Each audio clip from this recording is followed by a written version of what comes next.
Bharat America మధ్య ప్రతిపాదిత వాణిజ్య ఒప్పందంపై చర్చలు తుది దశకు చేరుకుంటున్నాయి. ఒప్పందం న్యాయంగా, సమానంగా, సమతుల్యంగా కుదిరిన వెంటనే శుభవార్త వెలువడుతుందని కేంద్ర వాణిజ్య, పరిశ్రమల శాఖ మంత్రి పీయూష్ గోయల్ సూచనాప్రాయంగా వెల్లడించారు. Indo American chamber of commerce నిర్వహించిన ఆర్థిక సదస్సులో ఆయన కీలక వ్యాఖ్యలు చేశారు.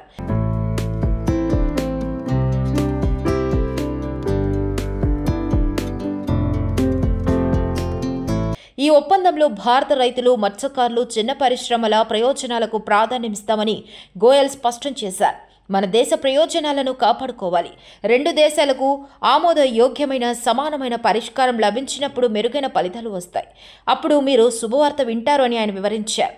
ఇరు దేశాల మధ్య ద్వైపాక్షిక వాణిజ్య ఒప్పందంపై ఇప్పటికే 6 రౌండ్ల చర్చలు పూర్తయ్యాయని గోయల్ తెలిపారు.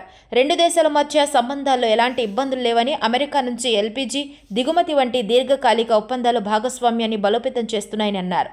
ఈ స్నేహం శాశ్వతంగా నిలుస్తుందని ఆయన ఆశాభావం వ్యక్తం చేశారు.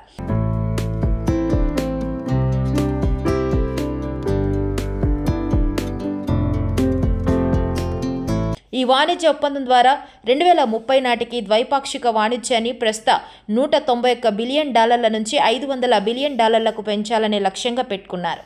అమెరికా నుంచి బాదం, పిస్తా, యాపిల్స్ వంటి ఉత్పత్తులకు భారత మార్కెట్లో ప్రవేశం కల్పించాలని ఆ దేశం కోరుతోంది.